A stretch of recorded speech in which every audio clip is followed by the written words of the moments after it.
안녕하세요. 이기훈 선생님입니다. 자, 이번 시간에는 이번 2022년 4월에 치러진 국가직 공시문제 6번 문항에 대해서 여러분에게 도움이 되고자 이렇게 영상을 촬영하게 되었습니다. 우선 이 자료는 제가 블로그에 올려놓았으니까요. 블로그에 들어가셔서 이 자료 다운 받으셔가지고 영상과 함께 그 자료를 보시면 좋을 것 같습니다.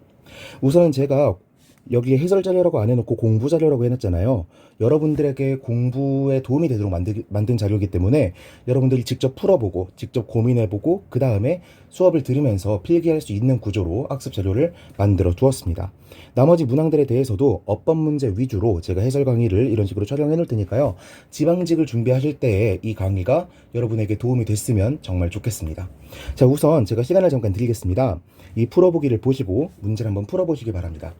영상을 잠깐 멈추시고 여러분들이 필요한 시간만큼 충분히 시간을 쓰셔서 문제를 풀어보셨으면 좋겠습니다. 자, 멈추시고 풀어보시면 좋겠습니다. 자, 다 푸셨을 거라고 믿고 아래로 넘어가 보도록 하겠습니다.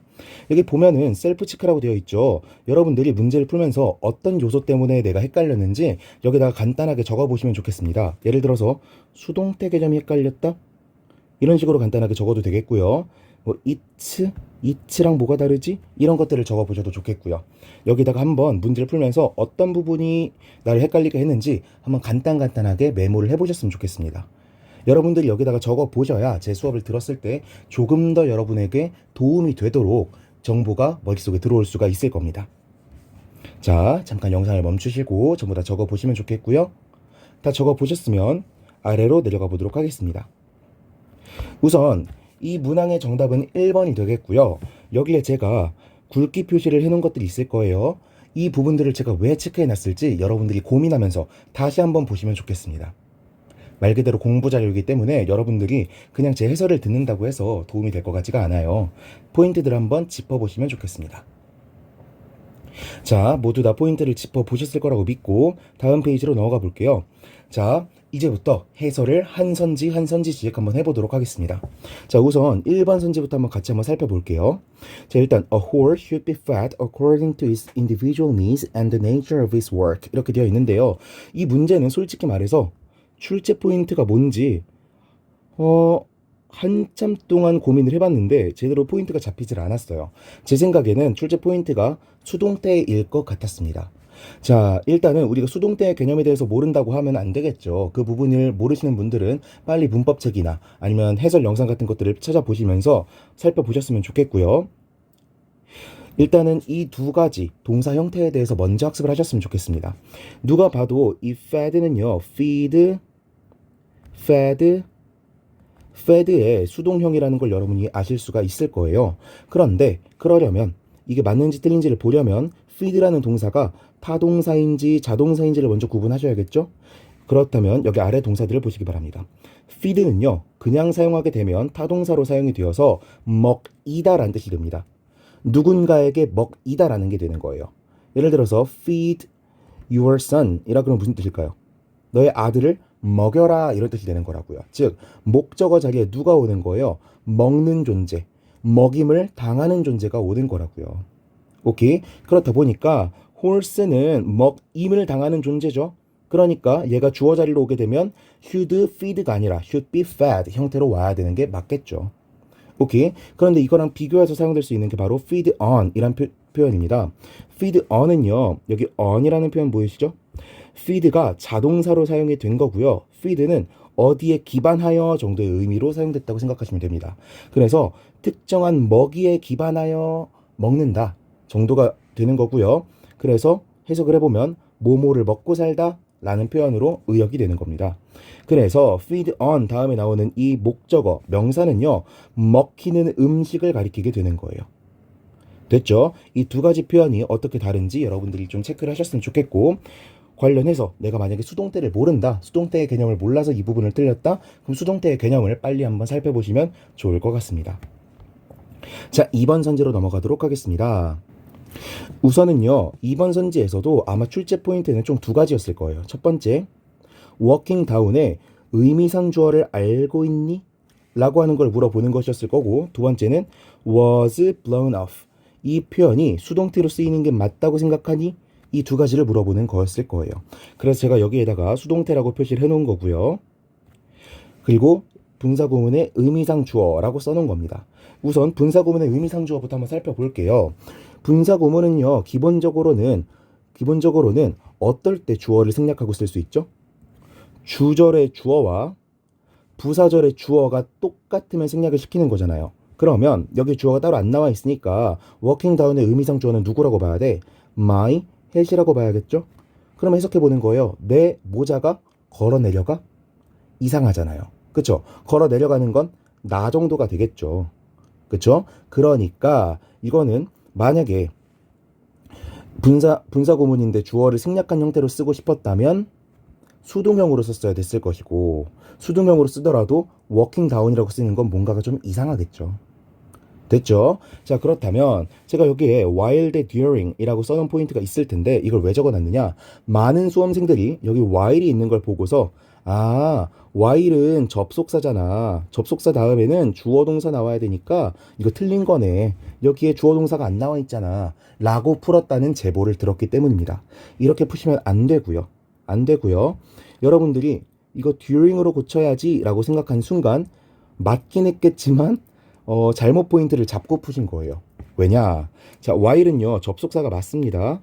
그런데요, 접속사 다음에는요, 주어 동사가 올 수도 있지만 이와 같이 분사구문의 형태도 올 수가 있잖아요.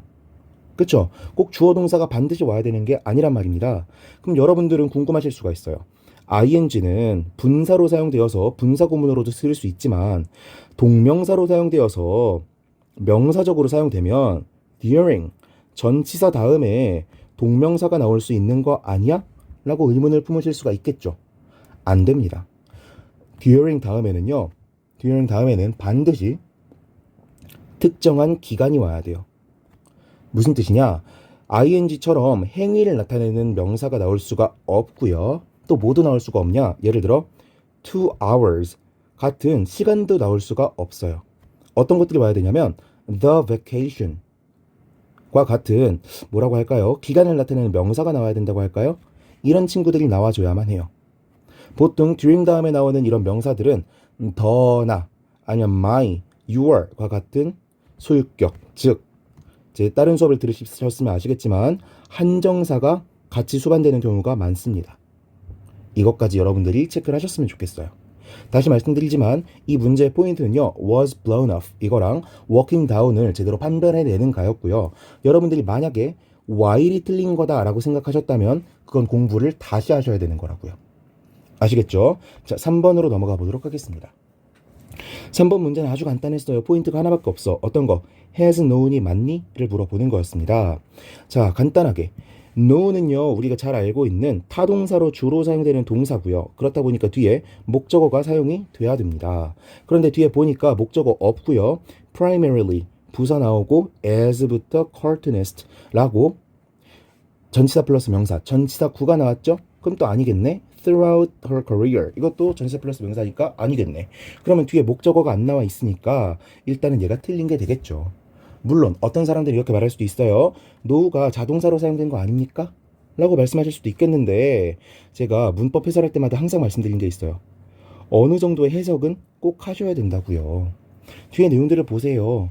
정치적인 만화가로서 알려져 있다고 해야지 알고 있다라고 말하는 게 말이 됩니까? 당연히 여기는 수동의 표현이 나와야 되는 거고 has been known 정도로 고치는 게 맞게 될 겁니다. 체크하셔야 되는 거예요. 자, 3번 해설 끝났고요. 자, 4번 선지로 넘어가 보도록 하겠습니다. 4번 선지는요, 포인트가 사실은 이거밖에 없었을 겁니다. 그러나 제가 몇 가지 포인트를 더 짚어서 이렇게 해설 자료를 좀 늘려놨어요. 하나하나 같이 짚어보도록 하겠습니다. 자, 일단 even young children, 어린 아이들조차 like to be complimented. compliment 그러면 칭찬하다죠. 칭찬 받기를 좋아합니다. for a job, 일에 대해서. 어떤 일? done, 행해진 일인데 good이 아니라 well이 되겠죠. 잘 행해진 일에 대해서 칭찬받는 걸 좋아합니다. 이런 거예요. 아마 이 부분이 여러분들한테 가장 어려웠던 선지가 될 텐데 일단 형용사 대 부사는 공시든 편일이든 토익이든 수능이든 잘 정답으로 나오지 않는 선지잖아요. 그렇다 보니까 여러분들이 조금 안일하게 생각하셨을 가능성이 있고요. 자, 일단 보면은 이게 PP가 앞에 나오는 명사구를 수식해주고 있는 구조라는 건 여러분이 아실 수가 있을 겁니다. 그렇다면 행해지는 거고요.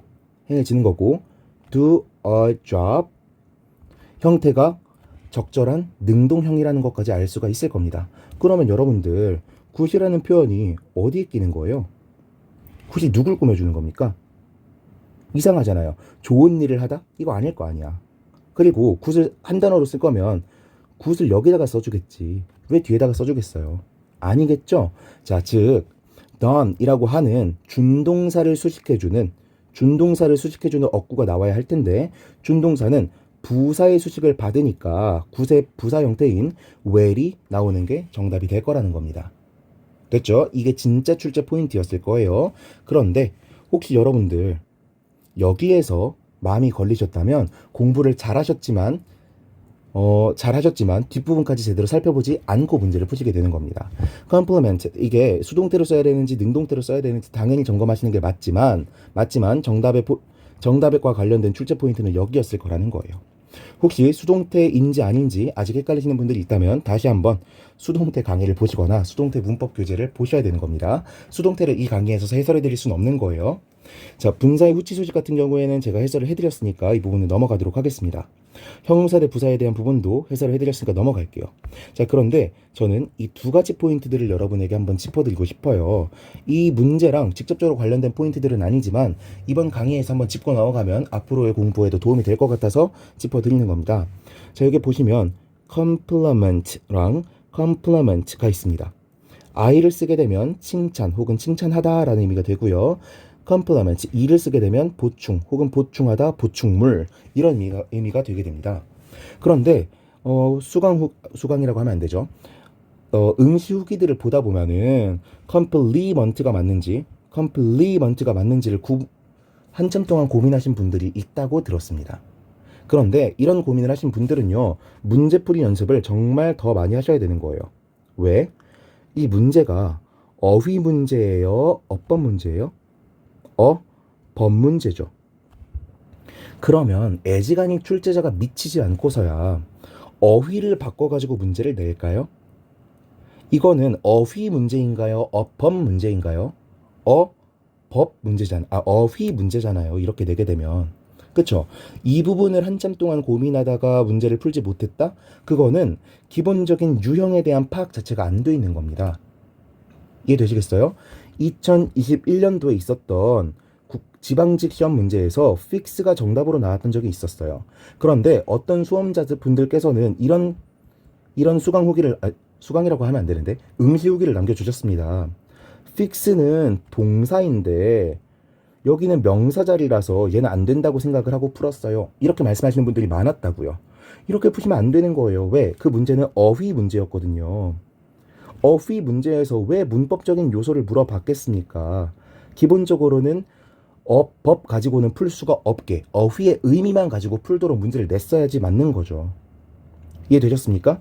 이 문제 틀리신 분들은 반드시 2021년에 치러진 지방직 시험 문제에 어휘 문제를 풀어보시길 바라겠고요. 여기에서 어법을 고민하신 분들, 이 문제에서 어휘를 고민하신 분들은 문제풀이 연습 자체를 제대로 다시 해보셔야 된다는 거라고요. 아시겠죠? 이걸 강조해드리고자 이 부분을 설명드리려고 한 겁니다. 이 아랫부분은요, 이걸 고민하셨다는 분은 솔직히 못 봤습니다. 그런데 많은 공시 어법 문제에서 do good 이라는 표현에 대해서 소개를 하고 있고, 그래서 done good도 가능하지 않을까 라고 생각하면서 4번이 옳은 선지일 거라고 생각하시는 분들이 있었다고 생각을 할 수도 있을 것 같았거든요. 자, 한번 설명을 해볼게요. do good 이라는 표현은요, good을 목적어로 사용했다라고 이해를 하셔야 돼요. 그래서 아래 예문들을 보면 more exercise, 더 많은 운동이 would do you good. good이 여기서 직접 목적으로 사용됐죠. 너에게 이로움을 줄 것이다 정도로 해석이 되는 거고요. more exercise would do good. 좋은 걸 할 거야 to you, 너에게 이로울 거야 이런 식으로 해석이 되는 거라고요. 오케이? 만약에 이 표현이 수동태로 사용이 됐다면 전 솔직히 수동태로 사용될 수 있는지 잘 모르겠어요. 제가 예문을 본 적이 없거든요. 오케이? 그런데 만약에 수동태로 쓰일 수 있다고 치더라도 굳이 주어 자리로 나와야지 이렇게 뒤에 수식어구 자리로 나오면 안 된다는 겁니다. 오케이? 이런 포인트로 고민하고 문제를 푸신 분들은 없을 거라고 생각이 들고 이렇게 생각을 해서 틀렸다는 분들도 본 적이 없지만 그래도 이 표현에 대해서 여러분들이 한번 공부하고 지나가시면 좋겠고요. 혹시나 이런 포인트로 틀린 분들이 있다면 수동태 개념에 대해서 다시 한번 살펴보셔야 한다는 걸 다시 한번 강조드리고 싶습니다. 아시겠죠? 이렇게 해서 국가직 6번 문제에 대한 해설을 마치도록 하겠고요. 맨 마지막 페이지에는 제가 수능 어법 문제의 큰 카테고리에 대해서 안내를 해두었습니다. 수능 어법 문제의 큰 카테고리들을 공시생들이 왜 알아야 되느냐? 왜 알아야 될까요? 우리 수능 출제자들의 가장 큰 목표가 뭘까요? 어렵게 내는 거? 아닙니다. 그럼 어떻게 내는 거? 학습에 도움이 되는 걸 내는 거? 당연히 아니에요. 우리 평가원은 그런 것까지 생각하지 않아요. 수능은요, 시비가 걸리지 않는 문제를 내는 게 1순위입니다. 즉, 누가 문제를 풀더라도 아, 이거는 정답일 수밖에 없지 라고 인정하는 걸 내는 게 최우선의 목표라고요. 그렇다 보니까 이 세 가지 포인트에서 문제를 낼 수밖에 없는 거예요. 이거는 어떤 선생님도 시비를 걸지 않거든요. 오케이? 그렇다 보니까 공시도 선발 시험이다 보니까 시비에 걸리는 걸 굉장히 무서워하거든요. 그렇다 보니까 정답 선지를 주로 이 친구들의 초점을 맞춰서 낼 수밖에 없는 거예요. 됐습니까? 그런데 우리 수능 어법 문제는 크게 두 가지 형태로 나오죠. 첫 번째, 선택형 문제로 나오고 두 번째, 밑줄형 문제로 나오잖아요. 그쵸? 선택형 문제가 아무래도 밑줄형 문제보다 난이도가 좀 더 쉽습니다. 왜? A랑 B가 어떤 식으로 다른지 이 둘의 차이점만 비교하면 되거든요. 그쵸? 근데 밑줄형 문제 같은 경우에는 포인트가 뭔지를 알 수가 없어요. 그래가지고 어떤 걸 고려해야 되는지 약간의 체크리스트가 필요합니다. 그쵸? 능동수동을 구분해볼까? 이거 능동 때 사용된 거 맞는 것 같아? 수일치를 해볼까? 이거 준동사니까 수일치 안 해도 될 것 같아? 이런 식으로 착착착 체크리스트를 맞춰가면서 여러분들이 푸는 연습을 하셔야 된다고요. 제가 그 체크리스트로 활용하실 수 있도록 준비해 놓은 게 이거인 거고요. 오케이. 그런데 공시문법 문제는 한 줄 더 떠서 문장의 어느 부분을 잘 봐야 되는지 포인트를 체크해 주지도 않아요. 대부분의 문제가. 그렇다 보니까 여러분이 어려운 거죠. 자, 다르게 생각해 봅시다. 수능에서 자주 나오는 어떤 포인트가 공시에서도 자주 나온다고요. 그리고 수능에서 자주 나오는 포인트들이 이 친구들이라고요. 동사같이 생긴 거, 관계사같이 생긴 거, 형용사같이 생긴 거. 그렇다면 여러분이 문제를 풀 때 어떻게 풀어야 되는 걸까요? 공시 문제를 풀 때도요. 문장이 이렇게 쭉 나와 있죠. 우리가 집중해서 봐야 되는 포인트들을 여러분이 스스로 만드시는 거예요. 어떻게? 동사같이 생긴 거에 일단 다 체크. 관계사 접속사같이 생긴 거에 일단 다 체크. 형용사같이 생긴 거에 전부 다 체크. 그러고 나서 제가 수능 어법 문제 풀이 카테고리로 이렇게 나눠드린 거 있죠? 얘네들을 체크리스트 삼아서 검토해 보시는 겁니다. 검토. 근데 틀린 게 없는 것 같아? 넘어가세요. 과감하게 넘어가시라고요. 다음 선지 보시는 겁니다. 다음 선지에서도 또 동사, 관계사, 형용사같이 생긴 걸 체크. 검토해 보시고 문제가 없는 것 같아? 넘어가세요. 또 다음 거 체크. 또 다음 거 체크. 그런데도 뭔가가 이상하다. 그러면 그때 여러분들이 공시 문법을 따로 공부하셨잖아요. 공시 문법 문제에서 나올 수 있다고 말했던 포인트들이 따로 있잖아요. 그쵸? 그 포인트들을 다시 한번 짚고 넘어가시는 겁니다. 우선 이 포인트들에 집중하셔가지고 문제를 푸시는 거고, 그 다음에 공시에서도 나오는 뭐 no sooner 이런 표현들 있잖아요. no sooner than 이런 표현들, 이런 것들은 그 다음에 검토하시는 거라고요. 아시겠죠? 자, 이 어법 문제 체크리스트들 활용하셔가지고 여러분들이 공부에 도움이 되셨으면 좋겠습니다. 이번 강의가 도움이 되었다면 좋아요와 구독 눌러주시고요. 여러분들이 이미 해설 강의들은 많이 보셨을 거라고 생각해서 해설에는 너무 힘을 실지 않았습니다. 말 그대로 여러분들이 공부 자료로 활용할 수 있게끔 이 자료를 준비한 거고, 이런 자료가 도움이 되셨다면 또 도움이 됐다고 댓글 한 번씩 남겨주세요. 그리고 조금 더 보완했으면 좋겠다 싶은 내용들이 있다면 그거 역시 댓글로 남겨주시면 다음 문항부터는 조금 보완을 해서 준비를 하도록 하겠습니다. 시험 보느라 너무 고생 많으셨고요. 이 템포로 더 열심히 준비하셔서 지방직에서는 원하는 결과를 맞이하실 수 있으셨으면 좋겠습니다. 이상 해설 강의 마치도록 하겠습니다. 수고하셨습니다.